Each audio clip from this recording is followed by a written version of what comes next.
নমস্কার। আজকের যাত্রাপালা মীরার বধুয়া।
রাজকুমারী মীরাবাইকে বিয়ে করবেন, আর বিয়ে যখন করেছেন তিনি হবেন মেবারের রানা।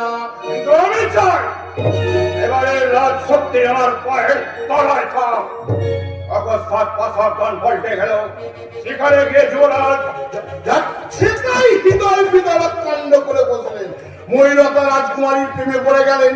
আপনার পিতার বাগদান সফল হলো, কুমারী মীরাবাইয়ের সঙ্গে যুবরাজের বিয়ে হয়ে গেল, আর সেই সঙ্গে আপনারও বিয়ে হলো চম্পাবাইয়ের সঙ্গে। চম্পাকে বলবো রাম, সে যে বড় আশা করে আছে সে হবে মেবারের। আমি বিদ্রোহ করবো না, আমি বিদ্রোহ করবো। জয় মেলে কুমারের জয়, জয়। স্তব্ধ হও, স্তব্ধ হও অপদার্থ। এখন নয়, একে রাজারানীর অভিষেক নির্বিঘ্নে হয়ে যা। সবার আগে আমি জয় ধরে দেব। মুখে থাকবে আমার আনুগত্যের হাসি, আর মুখে থাকবে বিদ্রোহের এখন।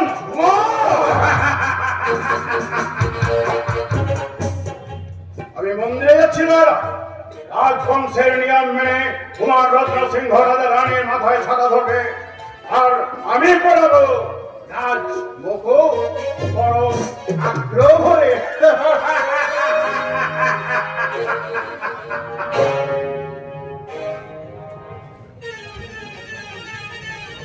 ও হাম দিয়ে জ্বর চাললো। হে মা ভবানী, আমি সিংহাসন চাইতে মা। ওই অবলার কান্ত হয়ে বড় রুচি হয়ে যায়, তাই এই পরগোয়াল একটু চাকলা পেতে চাই। তোমার হিমালয়কে বড় পছন্দ মা। তুমি তুমি এই অবলা বাবুটাকে আর ঝপাক করে হিমান্তিকা মাছ দাও মা। আমি তোমাকে জোড়া পাঠা দেবো মাগো। আমি চুরি ধরবো এবারে, ধরলে পরে গোয়ালে। আমি চুরি ধরবো এবারে, ধরলে পরে গোয়ালে। কাশি গোড়াই তলায় ধরতে আসে চেয়ালে। পাতা চুরি ধরবো এবার, ধরলে পরে গোয়ালে। হিমু হিমি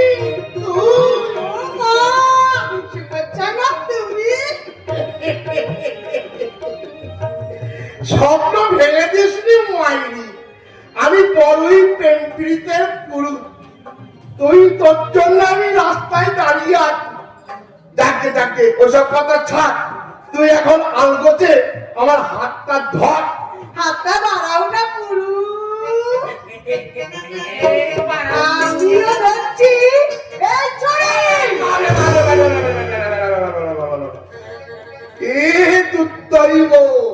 ডাকে ডাকে ডাকে ওসব রসিকতা থাক। আমি তোর জন্য রাস্তায় দাঁড়িয়ে আছি। আমি তো তোমাকে দেখতে পেয়ে এসেছি গো। আমি তোমাকে বলতে এসেছি। বল বল, এই কর্ণে একটু মধু বর্ষণ। আমি সাগরে ডুববো, তুমি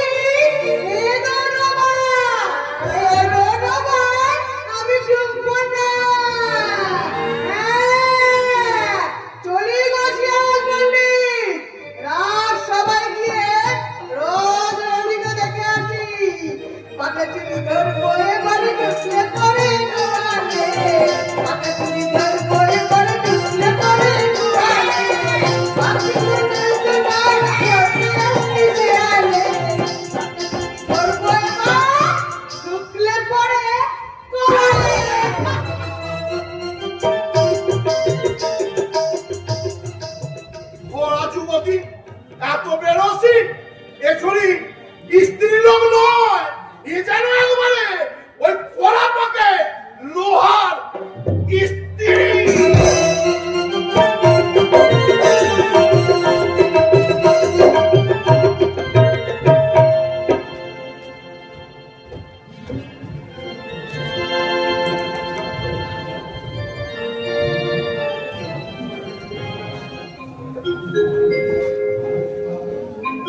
পরম কল্যাণে বৎসবৎ, পরম কল্যাণে মীরাবাই, তোমাদের রাজ্যাভিষেকের শুভ মুহূর্তে আমি স্মরণ করি সূর্য বংশবতংশ নররবি ভগবান শ্রীরামচন্দ্রকে।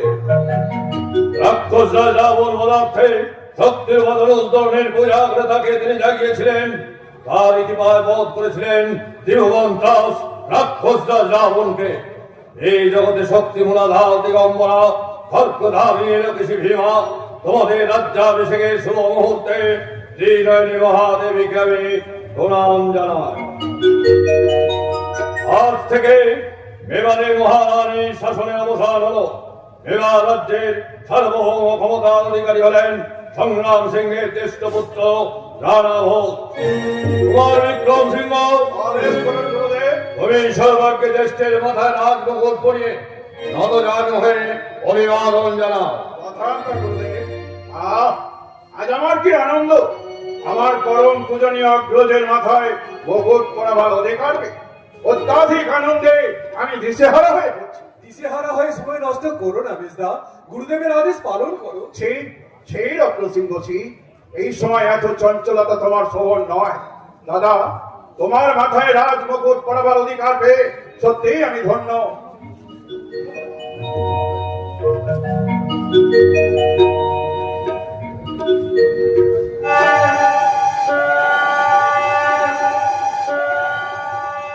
তাই সবার আগে আমি জয় ধ্বনি দিচ্ছি, জয় মেবারের রাজারানীর জয়, জয় মেবারের রাজারানীর জয়, জয় মেবারের রাজারানীর জয়।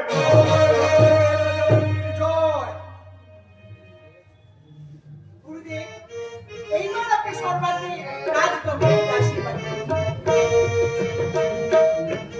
আশীর্বাদ করুন গুরুদেব, দেশ ও জাতির গৌরব আমার হাতে যেন ম্লান না হয়। কেন ম্লান হবে না? তোমার অঙ্গরাজ্য রাজ্যবি করা হলে নিষ্পত্তি করেছি। নদীর লোক জগৎ ভীমাকে প্রসন্ন করতে এক ছাপ করে দিয়েছি। তোরা মহিষ বলে দিয়ে তার মুক্তত্ব রক্ত ধারায় গুহার রঞ্জিত করে মায়ের চরণে লেপন করেছি।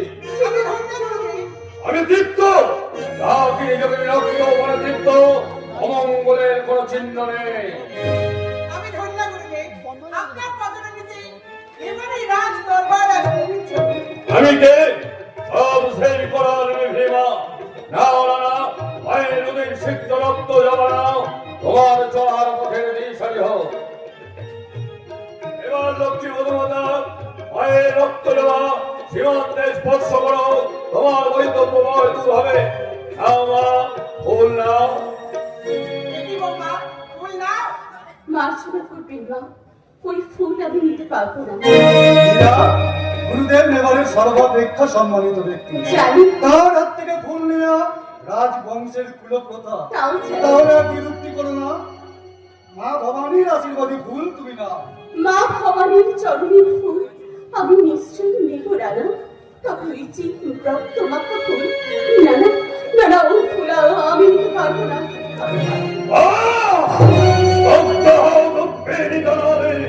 আমি সামান্য নারী বলতে তবু বলছি, প্রাণ দান করার শক্তি যখন আপনার নেই, তখন অপরূপ প্রাণ নাশ করবেন না।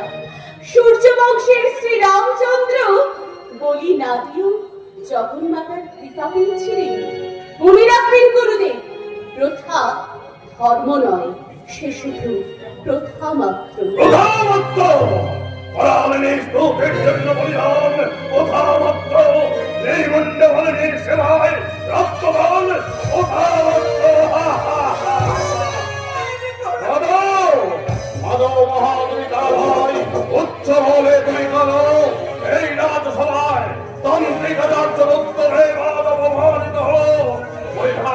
পরিধান ভয়ঙ্কর এবারের ভয়ঙ্কর। গুরুদেব, আমার রাজদণ্ড ধারণের মুহূর্তে আপনি এমন কথা বলবেন না। মীরা, মীরা, আমি তোমার স্বামী। আমি আদেশ দিচ্ছি, এই মুহূর্তে গুরুদেবের পায়ে ধরে তুমি ক্ষমা চেয়ে নাও। কেন রানা? আমি তো কোনো অশাস্ত্রীয় কথা বলিনি। আমি কেন ক্ষমা চাই? আনন্দ করো না, আনন্দ করো। দেবী বৌদি আমাদের ঘরে এসেছে। এই চুপ কর পদার্থ। কে তোকে কথা বলতে বলেছে? নিজেই বলেছে লিঙ্গ। যতই তার টুকি টিপে ধরো না কেন, তাকে নীরব রাখা যায় না। রাজ সিংহ, তুমি আমার শিষ্য, তুমি আমার সন্তান। রাজসভায় দাঁড়িয়ে আপনার অগৌরব দেখে আমার চোখে জল আসছে। না, আমি তোমার চোখে জল দেখতে চাই না সুরাজ সিংহ, আমি দেখতে চাই তাই এবারের মহাভাগ্য এই মূর্তিমতি ভক্তি আজ জ্ঞানের হাত ধরে এই রাজপথে প্রবেশ করেছে।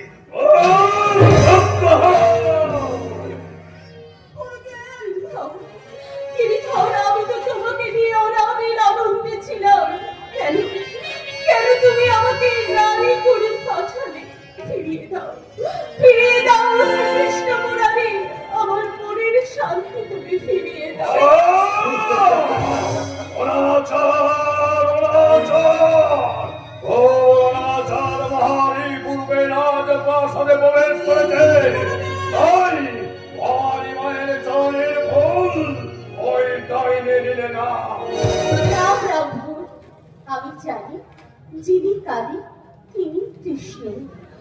অহিংসার পূজারি আমি। তাই তো যে রক্ত মাখা ফুল আমি দিতে পারবো না। শ্যামা মায়ের চরণের ফুল আমার এনে দাও, তাহলে নিশ্চয় নেব। দেখি কেউ কি নেই এই সমগ্র মীরার প্রাসাদে যে আমাকে শ্যামা মায়ের চরণে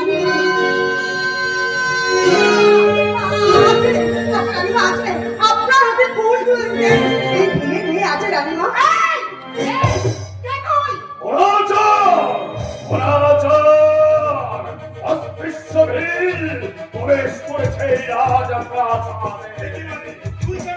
ফুল দিতে এসেছি ঠাকুর। একটা কালো মেয়ে রাখাল শ্যামবর্ণ ছেলে আমাকে ডেকে বললো মেবারের রানী ফুল চাই, তাই তো আমি ফুল দিতে এলাম। রিন রানীমা, ফুলটা নিন। দাও দাও, তুমি দাও, কিরিট খাও, কিরিট খাও, সব তোমার লীলা প্রভু। কৃষ্ণ শ্যাম কালী শ্যামা, তাই তো শ্যামা মেয়ে হাতে আমার তুমি ফুল পাঠিয়েছে। এই ফুল আমি মাথায় তুলে নিলাম। মহান বিধায় উচ্চরণে তুমি করো। এবারের রাজসভায় তান্ত্রিকা চর্চার উত্তরে রাজ অপমানিত হল। এর পরিণাম ভীষণ ভয়ঙ্কর। মঙ্গল বিচারণা তোমার ডাইনি স্ত্রীকে ত্যাগ করো, ওই মেয়েকে হত্যা করো। অস্পৃশ্য নীচ, এই রাজপ্রাসাদে প্রবেশ করেছে শাস্তি দাও। বলি মায়ের নামে বলি।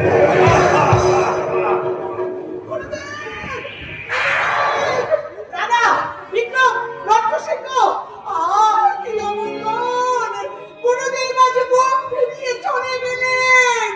কি অমঙ্গল! তুমি চিন্তা করো না মা, তুমি চিন্তা করো না।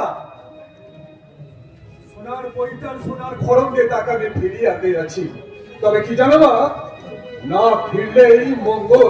ভক্ত সিংহ, পদার্থ কিনা মেজদা, তাই সত্যি কথা রেখে রেখে বলতে শিখিনি। বৌদি মহাপুরুষ তোমাকে ডাইনি বললেন, আর আমি একেবারে সাধারণ পুরুষ। তার উপর তোমার অপদার্থ ছোট দেও, তাই তোমার মতো দেবী বৌদিকে জানিয়ে গেলাম শ্রদ্ধা। কুলাঙ্গার, কুলাঙ্গার! দাদা, কি মা? আমি ভবানী মন্দিরে যাচ্ছি। তুমি এই মুহূর্তে এই অস্পৃশ্যা ভিলের মেয়েকে বন্দি করো। লক্ষ্মী প্রহরী অস্পৃশ্য ভিড়ের মেয়েকে বন্দি কর। তুমি জানো না বিক্রম, এই আদেশ করা তোমার সাকিরা ভাই। রাজ সিংহ, গুরুদেবের আদেশ শুনে সুরাজ সিংহ সিংহ এই অস্তিত্বের বিশ্বমারী সন্তান। চমৎকার চমৎকার তোমার গুরু ভক্তি। এই তুমি গুরুদেবের শিষ্য। দাদা, তুমি ধর্মের রক্ষক, তুমি এই মুহূর্তে আদেশ দাও। আমি এই মুহূর্তে রাজকোষকে আদেশ দিচ্ছি, ওই ধীরের পরিবর্তে খাতুক যেন আমাকে বলি দেন। এই ভবানী মন্দিরের শেষ বলি। না না রানীমা, আমার জন্য আপনি করবেন কেন রানীমা? বীরের মেয়ে হয়ে আমি যদি কোনো অন্যায় করে থাকি তাহলে আমি শাস্তি নেব রানীমা। মায়ের নামে এই যদি আমার বুকে মহারানা ভোজ মানুষ, রক্ত বিভাসু বাঘ নয়। রানা হিমান্তি যা, হিমান্তি যা, মুক্ত বিহঙ্গীর মতোই তুই বেঁচে থাক। রানু, অহিংসার পূজারী তুমি রানী, হিংসার মন্দিরে তোমাকে যেতে হবে না। 1 মাসের মধ্যে আমি তোমার জন্য তৈরি করে দেব প্রেমের ঠাকুর মাধবের মন্দির। অস্বচ্ছ অস্বচ্ছ আত্মনিত্যের নেবারে সাক্ষর কৃষ্ণের মন্দির। বাবু, কেন কেন আত্মধর্ম কথা করে গেল? তুমি যখন রানা হবে বিক্রম, রসাতল থেকে শাক্ত ধর্ম টেনে তুলো। রাজপুত জাতি তোমার নামে বিক্রম সমতল হয়ে পুজো করবে। রাজ সিংহ একটা কথা মনে রাখবে বিক্রম সিংহ, সে আগুন জ্বালালে সে আগুনে প্রথম পুড়ে মরবে তুমি তুমি তুমি। আয় বল। মাধব মন্দির তৈরি হলে আমি রোজ তোমার জন্য উঠোনে বাদাম ফুলের মালা গেঁথে আনবো রানীমা। ওরা কেমনি কি বাচ্চা? এছাড়া তুমি পড়াবে তোমার ঠাকুরের গলায় আর আমি পড়াবো কার করে? আপনার গলায় রানীমা, আপনার গলায়। দেবর, লক্ষ্মী ভাই আমার। আমি অর্ধ সিংহ নই, যা বলার বলে ফেলুন রানী। রানীগিরি করতে আমি এবারে আসিনি ভাই। রানী হবে তোমার স্ত্রী চম্পা। আমি তোমার আর অপ্রসিদ্ধের ভিখারি বিপৌত হয়ে থাকবো। সবার ভালোবাসা করে আমি বাঁচতে চাই। অশ্রদ্ধার অপমৃত্যু আমি চাই না ভাই, আমি চাই না, আমি চাই না। কিন্তু আমি চাই রানার মৃত্যু আর এবারের রাজ সিংহাসন।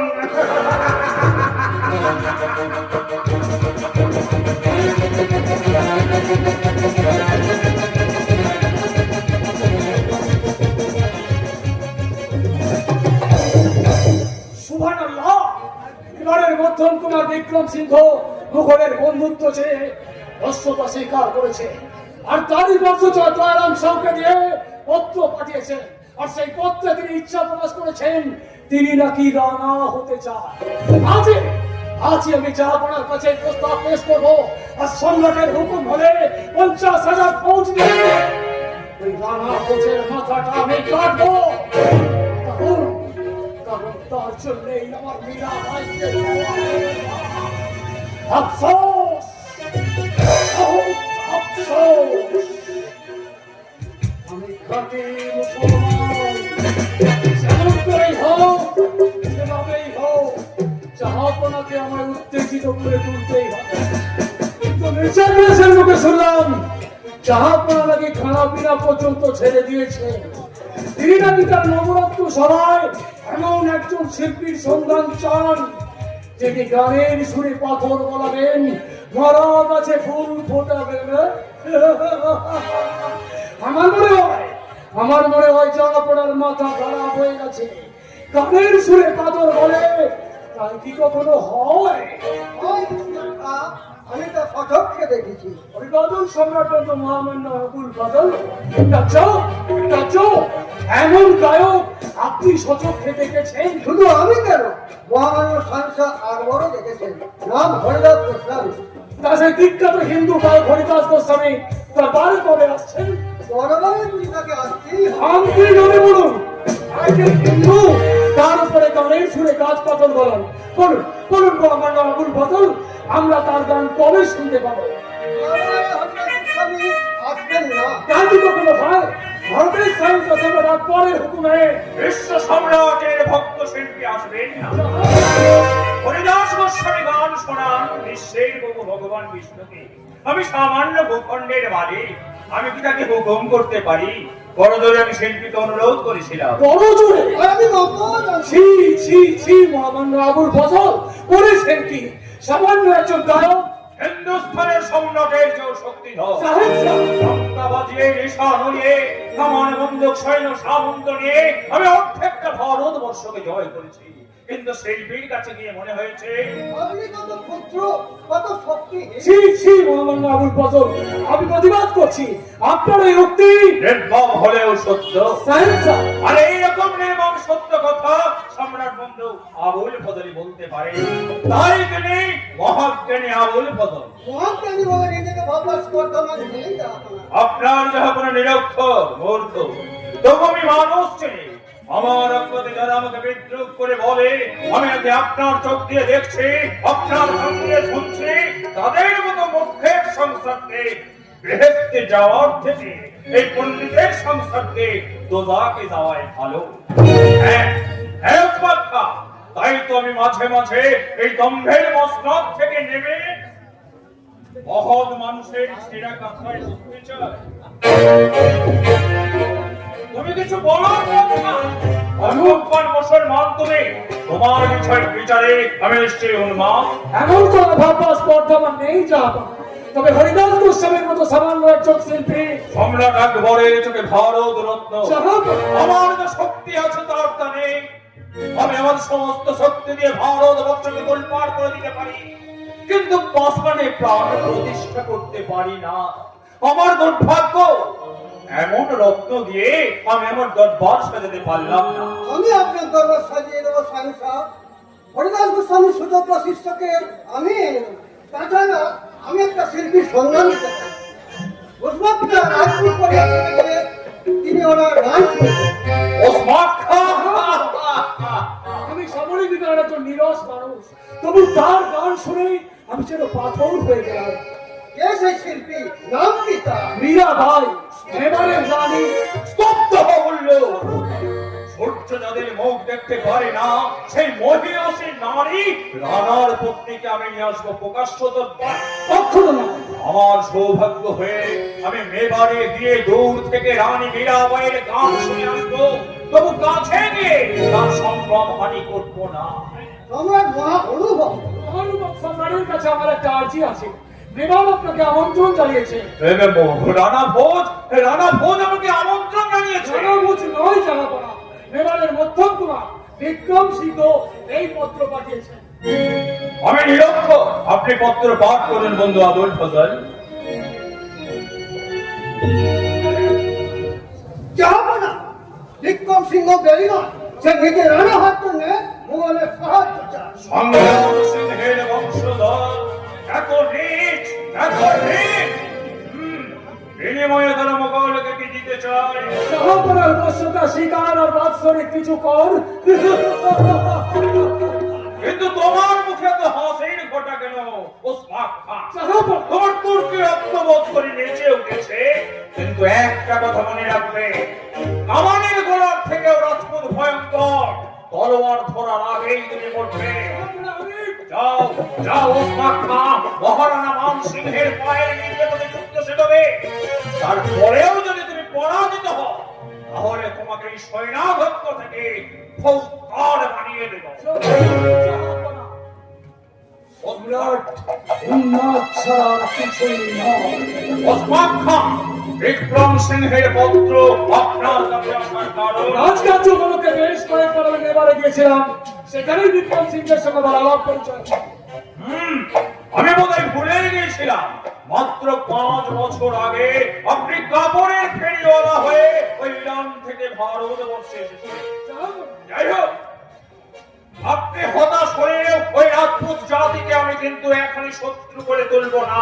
তবে হুঁশিয়ার, এই রাজস্থানের ভয়ঙ্কর ধর্মপাল মুসলমানদেরকে আপনি যেন আবার খেপিয়ে তুলবেন না, তাহলে এই সৈন্যাধ্যক্ষ থেকে পুনরায় কাপড়ের ফেরিওয়ালাই হবে। আপনার এই বাংলা আপনার আজ্ঞাবহ। বন্ধু আবুল ফজল, আমার আজ্ঞাবহ ওসমান খাঁকে আপনি কিছু সম্মানের কাছ দিন। আসুন মাখা কোথায়? খবরে আসুন কোথায়? ওয়ান হবে ওয়ান তো হরদাস গোস্বামী শিষ্য রামতনু পাড়াকে অবর্তন করে দরবারে আমি যাব উপরে নামতে। আন যাবে না পক্ষা প্রয়োজন হলে আপনার সম্রাটও যেতে পারে। অহিংসায় জন্মাবার জন্য আমার কোনো কৃতিত্ব নেই, কিন্তু কবি শিল্পী সাহিত্যিক হতে গেলে অনেক সাধনার দরকার। তাই তো রাজা বৎসা পূজা পান তার নিজের দেশে, আর কবি শিল্পী সাহিত্যিক পূজা পান দেশে বিদেশে।